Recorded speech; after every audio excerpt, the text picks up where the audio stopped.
Kitu cha tatu. Haleluya. Amen. Kitu cha tatu, tunaangalia somo letu ambalo tumelipa jina, nasema vitu ambavyo vinaweza kuiua imani iliyo ndani yako.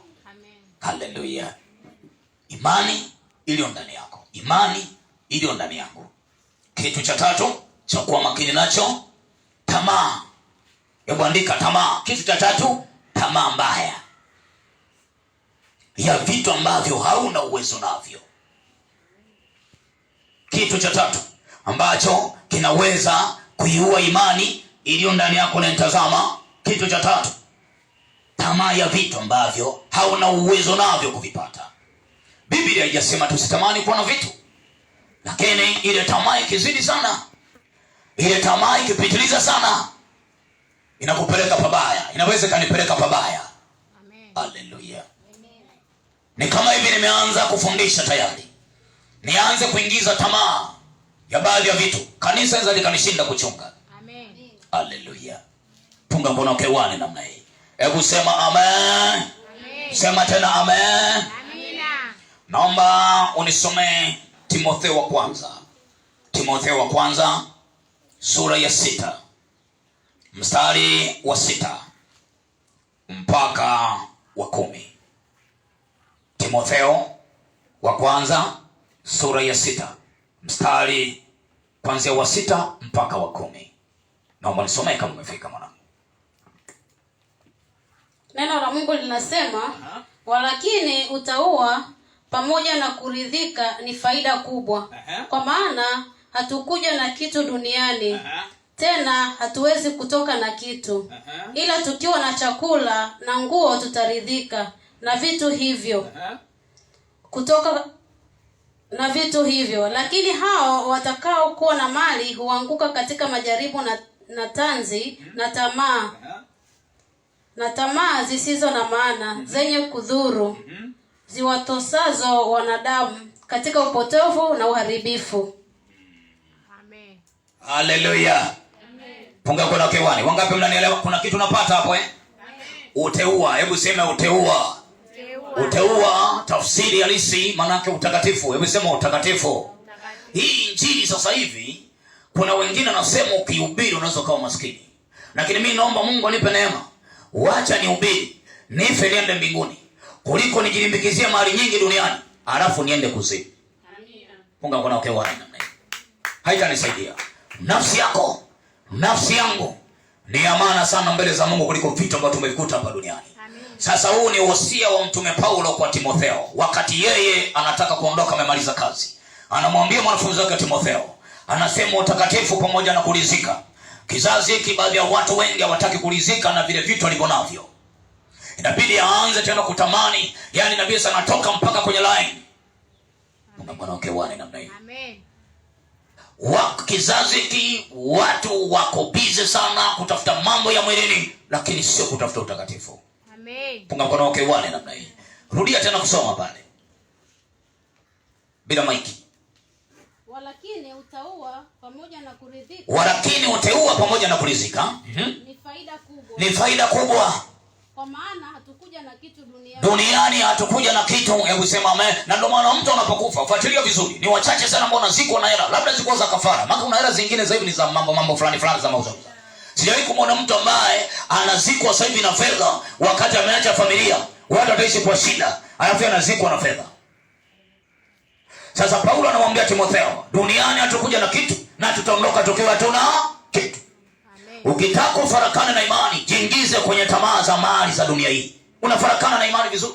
Kwa ile tamaa ina uwezo wa kuiua imani iliyo ndani yako. Tamani vitu ambavyo una uwezo navyo, lakini usitamani vitu ambavyo hauna uwezo navyo. Na wewe ambao unatazama kwa njia mtandao, kwa njia YouTube, Instagram pamoja na Facebook, ishi maisha uteua pamoja na kuridhika. Ni faida kubwa. Duniani hatukuja na chochote na vyote tutaviacha. Mungu akupe neema uvumilivu na Mungu anipe neema uvumilivu. Makofi kwa Yahweh, sema amen. Amen. Malizia hiyo. Kwa maana hatukuja na kitu duniani, tena hatuwezi kutoka na kitu. Hatukuja na kitu duniani na wala hatuwezi kutoka na kitu. Ila tukiwa na chakula na nguo. Kwanza ni kusimwa na Mungu. Hebu sema amen. Kama unataka kwenda mbinguni, kama unampenda Yesu, na wewe mbona unanitazama, rizika na nguo ulizonazo. Biblia inasema usitafute fedha. Ukitafuta kwa halali, jina la Bwana libarikiwe. Lakini rizika na mavazi ulionayo. Rizika na kile kidogo ulichonacho. Haleluya. Haleluya. Amen. Tamaa inaua. Kwa nyamba mnaandika. Tamaa inaua. Sababu tamaa ikizidi sana, lazima unakuja mpaka wivu. Amen. Sometimes kwa nini watu wengine wanakuwa na wivu? Sababu unakuta kile kitu ambacho anakitamani hana uwezo ukipata. Inabidi auwe. Kuna watu wale inabidi mpaka ameua na wengine wanaendelea kuua. Si kwa sababu ya nini? Kwa sababu ya tamaa, yani imepitiliza kiwango. Amen. Hujanielewa ninachosema? Mpe Bwana imepitiliza. Sasa kama unataka kuilinda imani, kama unampenda Yesu, kama unataka kwenda mbinguni, hebu sema amen. Kataa tamaa mbaya ambayo inakujilia. Makofi kwa Yahwe, haleluya. Moja kati ya jaribu ambalo Yesu alilishinda ni tamaa. Shetani alimsogezea vitu. Sababu shetani ni roho na Mungu ni roho, walikutana katika roho, akamsogezea baadhi ya vitu. Akasema tazama imani yote katika mikono yangu, mtu akinisujudia nitampa. Akasema hujanielewa ninachosema. Hebu sema amen. Akasema andiko usimjaribu Bwana Mungu wako. Punga kwa kewane namna hii. Makofi kwa Mungu wa mbinguni. Malizia. Lakini hao watakaokuwa na mali huanguka katika majaribu. Hebu sema lakini hao watakaokuwa na mali wataanguka katika majaribu na tanzi. Wataanguka katika majaribu na tanzi. Kwa sometime unaweza, mtu mwenye imani unaweza ukajikuta unaanguka kwenye majaribu kwa sababu ya ile tamaa. Hebu sema amina. Leo kuna watu wamefarakana na imani, wameacha wengine mpaka kufundisha. Madhabahu wamezipa kisogo. Achana na wewe mshirika. Naongea pia na baadhi ya makuhani kama mimi. Wengine mpaka makanisa wamewashinda, wanafungua, wanafunga sababu ya tamaa. Kwa Bwana makofi, sema amina. Na ndio maana ifika level tunapofika stage ya kulifungua kanisa au kulihubiri neno, tusilihubiri neno kwa sababu ya vitu fulani fulani. Amen. Tulihubiri neno kwa sababu ya kuwapeleka watu mbinguni. Amen. Kwa sababu ya kuwajenga watu kimaisha. Amen. Kwa Bwana makofi, sema amina. Hebu sema ndio. Haleluya. Kwa Bwana makofi ya shangwe, haleluya. Kuwajenga watu. Hebu sema amina. Kuwajenga watu, kuijenga jamii. Punga mkono kewani, sema amen. Wangapi mnanielewa? Tamaa inaua. Tamaa inamtoa mtu kwenye imani, inamtoa mtu kwenye laini. Leo wengi wamefarakana na Bwana katika imani kwa sababu ya vitu vidogo. Vingine ni wakijinga jinga tu. Kwa Bwana makofi ya shangwe, sema amina. Tunaelewana wanangu mpaka pale nyuma? Haleluya. Ilinde imani, ni ilinde imani. Makofi kwa Yahwe. Hili neno alikuhusu mwenyewe, linanihusu ambaye mpaka anafundisha. Sababu wakati fulani ili Mungu anipeleke level nyingine, anipeleke kiwango kingine, lazima anihakikishe kwamba nimeishinda tamaa ya mali. Yaani nisiwe mmelo. Punga mkono wake Bwana. Ifike stage hata kama sina fedha, lazima nije kanisani kuhubiri neno. Lakini kama nitakuwa sina fedha, alafu imefika stage na shindwa atakuja kufundisha kanisani kwa sababu sina hela, Mungu anasema huyu hajakomaa huyu. Huyu anijui. Hana imani. Wenye imani hata kama wana fedha kanisani wanakwenda. Amen. Haleluya.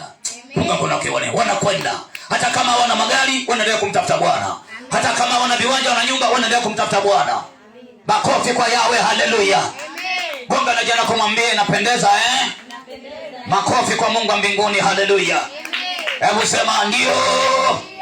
Yakobo 1 mstari wa 14 na 15 nisomee mara moja. Yakobo sura kwanza mstari wa 14 na wa 15. Kitabu cha Yakobo sura ile ya kwanza mstari wa 14 na mstari wa 15. Haleluya. Tuangalie neno la Bwana linasemaje au mtume Yakobo anasemaje. Hebu sema amen. Wangapi mnampenda Yesu hapa? Kama umefika soma mwanangu. Neno la Mungu linasema, lakini kila mmoja hujaribiwa na tamaa yake mwenyewe, huku akivutwa na kudanganywa. Halafu ile tamaa ikiisha kuchukua mimba huzaa dhambi. Na ile dhambi ikiisha kukomaa huzaa mauti. Wewe. Hebu sema amen na haleluya. Anasema mtu unaweza ukajaribiwa kwa sababu ile tamaa, huku ukivutwa na tamaa fulani fulani. Anasema tamaa ina uwezo wa kuzaa dhambi, kwa kumbe tamaa inazaa mabaya. Andika kabisa, tamaa inazaa mabaya, inazaa dhambi. Tamaa inaua. Haya ya punga kona kewani namna hii, punga kona kewani. Tamaa inaua, tamaa inazaa dhambi. Na ile dhambi kifanyaje? Malizio mstari bila maiki. Na ile dhambi ikisha kukomaa, ile dhambi kisha komaa, inazaa mauti. Haleluya. Kwa kumbe dhambi inaweza katunga mimba kabisa. Ulishakumwonaga mwanamke ambaye anazaa bila kuwa na mimba? Labda jini. Punga mkono wake wana naye. Eti wanawake, naongea na wanawake hapa. Ukisikia mwanamke kajifungua, maana alikuwa na amependeza. Haleluya. Amen. Punga mkono wake wana naye. Kwa kumbe hata dhambi ina mimba. Ikizaa inazaa mauti. Sikiliza, Mungu ana makusudi na wewe aliyekuleta leo Jumapili leo. Mungu anataka uende mbinguni. Mungu ana makusudi na mimi, ana makusudi na wewe. Na ana makusudi na ambao unanitazama vile vile. Punga mkono wake wana namna hii. Amen. Makofi kwa Yahweh. Haleluya. Hebu sema ndio. Mgeukie jirani yako, mwambie dhambi ikemewi bali nakimbiwa. Haleluya. Unafahamu masiala nini? Jifanye una bezi kama kwangu. Hii unafundisha za hunta mnyatia. Sema amina. Wenye macho hapa wanachungulia, wanalala mbele. Tena kiwezi kukimbia, wewe unakimbia mpaka miguu inapiga kisoko kama ya swala. Sio unakimbia taratibu. Siku moja Mungu aliniambia, wewe nataka ukomae kiroho. Dhambi inakimbiwa, acha kubomoa. Kuna mtu mmoja alimwambia, punguza kujiamini. Na naomba niwaambie hivi, wana wa Mungu, ukifika kwenye mazingira ambayo unaona sio mazuri, punguza kujiamini. Kuna mazingira mengine ni hatari, ukishokoka usiende.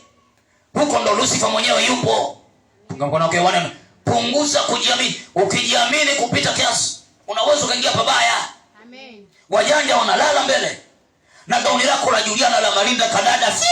Na hizo nywele zangu wanangu wakina Mnesi zimekaa kwa vitunguu, umeona la nene sia. Mwambie jirani yako 120. Haleluya. 120. Punga kona kwa wani lala 120.